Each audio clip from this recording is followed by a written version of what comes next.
안녕하십니까. 2020년 6월 20일 최병무 이펙트 시작하겠습니다. 최근 남북관계가 악화일로를 걷고 있죠. 그리고 문재인 대통령은 이에 책임을 지고 사표를 제출한 김현철 통일부 장관의 사표를 수리했습니다. 그리고 후임에 이인영 전 원내대표 이런 사람들을 거론하고 있는데, 글쎄요, 지금까지 남북관계, 외교관계 모든 일을 다 청와대에서 주물러 왔는데 통일부 장관 한 사람 바꾼다고 해서 무슨 문제가 해결될까?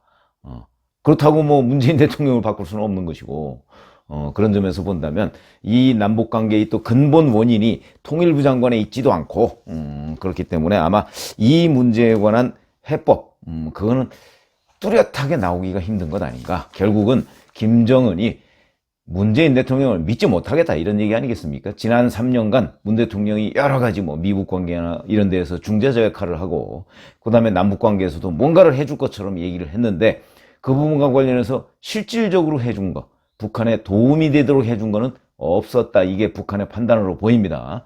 그래서 김여정 노동당 제1부부장, 김정은의 여동생이죠. 여동생이 온갖 악담, 심지어는 문재인 대통령 이름을 거론하진 않았지만 남조선 당국자라고 해서 문 대통령을 직접 겨냥한 비판 정도가 아니고 비난입니다. 그냥 이런 걸 쏟아내고 있는데, 그러다 보니까 김여정이 후계자 아니야? 이제 지난번에 김정은의 건강 이상설과 맞물려서 그 후계자설이 대두가 되고 있습니다. 그리고 이런 것에 가장 큰 근거가 되는 것은 바로 노동신문이나 조선중앙통신이나 이런 데에서 김여정에 대해서 당중앙이라는 표현을 쓰고 있는 겁니다. 그럼 당중앙이라는 게 왜 중요하냐 하는 말씀을 드리면, 당중앙이라는 거는 최고 지도자를 의미하는 것으로 쓰이기도 하고, 그 다음에 당중앙위원회 이런 말로 쓰이기도 합니다. 그러니까 이건 하여튼 당의 중심 인물이라 이런 뜻이죠. 그렇게 따진다면 당중앙은 곧 후계자다 이렇게 얘기를 해도 크게 무리가 없을 정도로 그동안 받아들여져 왔다. 이거는 사실입니다. 그게 무슨 얘기냐면, 1974년에 김일성 주석의 뒤를 이어서 김정일이 후계자가 됩니다. 74년에 후계자가 공식화된 것이죠. 그때도 김정일한테 당중앙이라는 표현을 썼었고요. 그 다음에 2008년에 김정일이 뇌졸중으로 잠깐 쓰러졌을 때, 이때도 김정은한테 당중앙이라는 명칭을 썼습니다. 자, 그렇다면 이제 당중앙 김여정 노동당 제1부부장, 부부장이면 우리나라로 치면 되게 차관급인데 그 사람이 갑자기 무슨 당중앙이냐 이렇게 얘기를 하실 수도 있겠으나, 당중앙이라는 표현 자체가 그만큼 가지고 있는 의미가 크다. 그러나 이것은 또한 곧바로 후계자를 의미하는 것은 아니다. 이렇게 말씀을 드릴 수가 있는 것이죠. 그러면 이제 이거 당중앙, 그럼에도 불구하고 많은 학자들은 후계자 수업을 받고 있다 이렇게 얘기하는 분도 있습니다. 그 말도 맞을 수는 있습니다. 그런데 저는 그렇게 보고 있지 않고, 지금 현재 2인자라고 할 수는 있을 것이다. 근데 그 2인자의 지위는 왜 그러냐? 그건 김정은이 있기 때문이다. 만약에 여기서 김정은이 사라진다면 김여정이 과연 그 지위를 유지할 수 있을까? 저는 그래서 김정은과 김여정은 한 세트다 이렇게 말씀을 지금 드리는 거거든요. 그리고 그러니까 당중앙이라는 그거 외에, 그 다음에 김여정이 여러 대남 공세의 선봉에 선다는 거 이외에, 그러면 김여정이 후계자냐 하는 부분과 관련해서는 과거와 이렇게 비교를 해보면 그렇지 않다는 근거가 훨씬 더 많습니다. 그 대표적인 게 뭐냐면, 자, 노동신문에는 이제 당중앙 이런 표현이 나오는데, 그러나 당중앙으로 대우해라 이렇게 하려고 한다면 여러 가지 기관이나 이런 쪽에서 사실은 공식적인 지시가 있어야 됩니다. 앞으로 김여정 부부장 동지는 당중앙으로 호칭을 해라 이런 공식적인 지시가 있어야 되는데, 지금 현재까지 여러 매체나 이런 또 탈북자들이나 이런 사람들한테 확인된 바에 따르면 그런 지시는 없다. 여기서 이제 바로 이 과거 김정일이나 김정은 이런 사람들이 후계자로 됐을 때 하고는 좀 다르다 이제 하는 게 첫 번째 근거고요. 그 다음에 늘 이 후계자 작업을 하려고 하면 그 사람에 대한 개인 우상화 작업을 합니다. 개인 우상화. 그러니까 이제 뭐 김정은, 그럼 뭐 김정일, 김정은 뭐 다 우상화 작업이 있었습니다. 그 대표적인 게 뭐냐면 1974년에 보면 당 유일사상 체계 확립과 김일성주의의 정식화를 제시한 김정일의 업적 뭐 이런 식으로 강조를 했고요.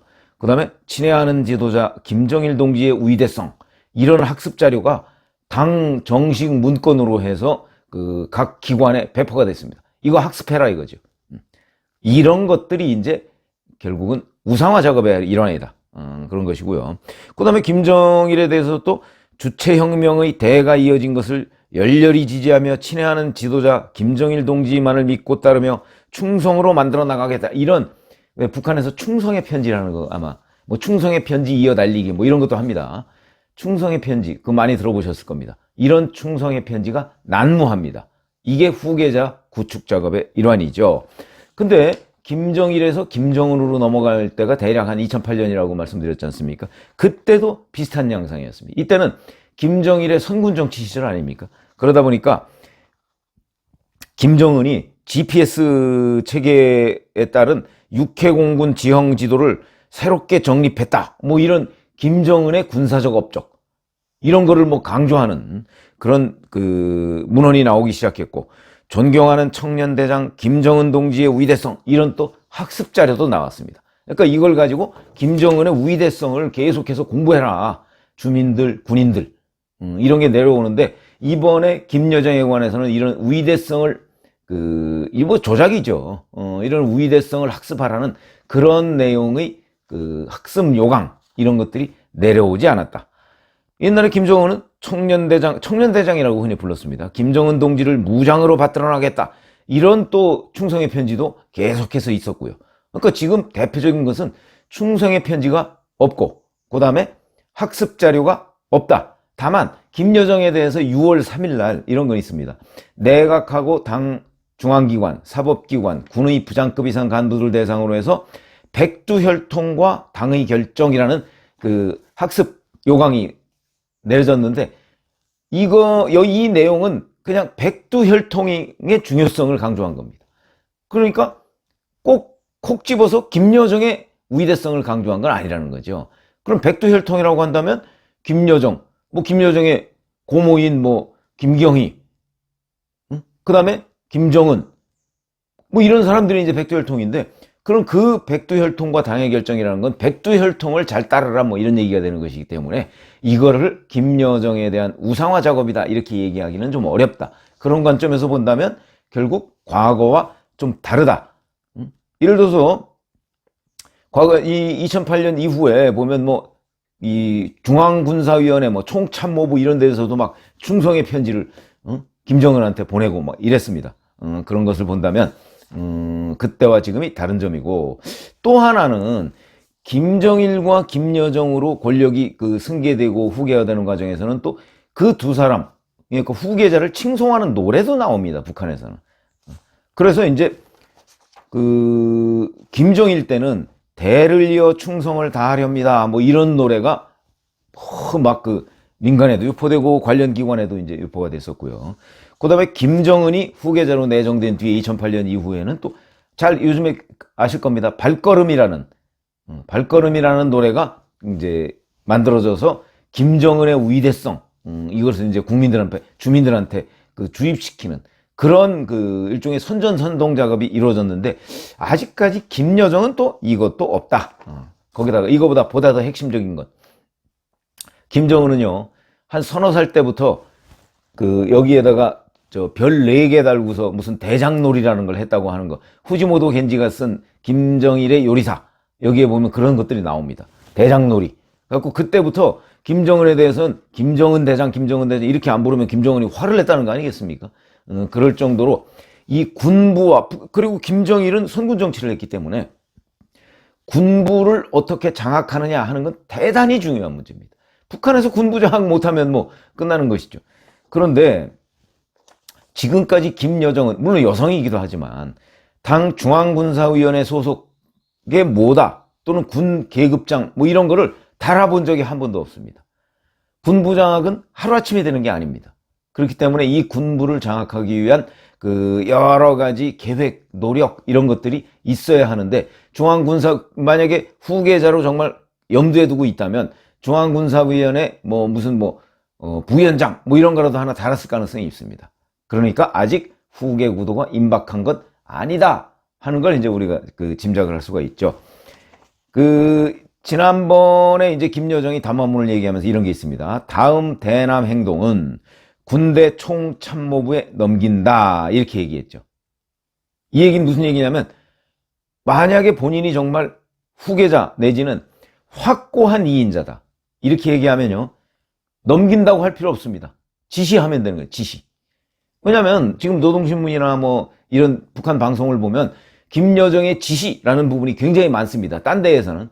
근데 총참모부에 대해서는 총참모부에 넘기려 한다 이런 표현이 들어가 있습니다. 이건 무슨 얘기냐? 총참모부는 내 장악하에 있지 않다 하는 것을 시사하는 대목이죠. 그렇다고 한다면 후계자는 턱도 없고 확고한 2인자 내지는 중앙군사위원회의 어떤 권력의 위상을 가진 그런 존재다 하는 것도 아니다 이런 얘기가 되는 거죠. 그렇게 본다고 한다면 결국은 2인자는 분명한데 확고한 2인자는 아니다. 그건 김정은의 김정은의 뒷받침을 받는 2인자다. 이렇게 지금 얘기를 할 수가 있고요. 물론 이 2인자가 시간이 지나면서 후계자가 될 가능성 있습니다. 그러나 문제는 김정은의 나이가 이제 36살에 불과합니다.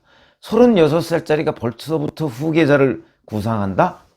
그건 잘 믿어지진 않는데, 이와 관련해서 그러면 김정은이 과연 건강 이상이 있느냐, 이제 이 부분도 관심이죠. 지난번에 한 50여일 만에 나타나서, 자, 건강 이상 없습니다. 이런 걸 불식시켰다고는 하지만, 그 이후에 다시 또 한 20여일 잠적했고요.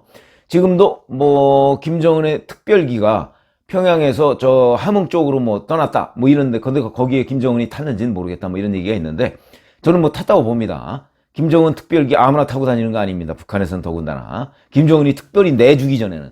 그러니까 탔다고 보고요. 그러면 다시 또 함흥 쪽에 갔다는 건데, 그게 신포에 가서 잠수함 건조하고 또는 거기 가서 SLBM을 쏘는 거 아니냐, 이런 얘기도 나오곤 하는데, 그건 아직은 확인된 얘기가 아니고요. 근데 이 데일리 NK라는 북한 전문 매체가 처음으로 김정은의 건강 이상서를 그 당시에 4월 달에 썼는데 그 소스가 어디냐? 이거를 북한에서 지금 색출하고 있다. 이런 소식통들의 얘기도 있습니다. 그런 걸 보면 왜 그럴까? 그거는 역시 김정은의 건강 이상은 사실이다. 그러나 그게 식물인간이거나 걸어다니지 못할 정도거나 심지어는 사경을 헤매거나 이런 건 절대 아니라 하여튼 그 4월 달에 건강과 관련해서 이거 무언가 좀 후계 체대까지는 아니어도 무언가 유사시에 대비한 플랜은 있어야, 플랜 B가 있어야 되겠다 하는 생각을 북한에서 하고 있는 것 아닌가. 이런 생각은 우리가 충분히 해봅니다. 그런 관점에서 본다면 김정은이 건강이 완벽하게 정상화된 건 아니다. 우리가 이렇게 짐작을 할 수 있는데 이것도 아직은 짐작 단계입니다만은 어찌됐든 간에 이런 걸 보면 김여정은 최근에 대남 관계에서 이렇게 상당한 힘을 발휘하는 것으로 보입니다만 그건 김정은이 있기 때문에 가능하고 그러니까 아직까지 후계자라고 하기에는 어렵다. 그러나 2인자인 것만은 틀림없는 것으로 보인다. 여기까지 말씀을 드리겠습니다. 감사합니다.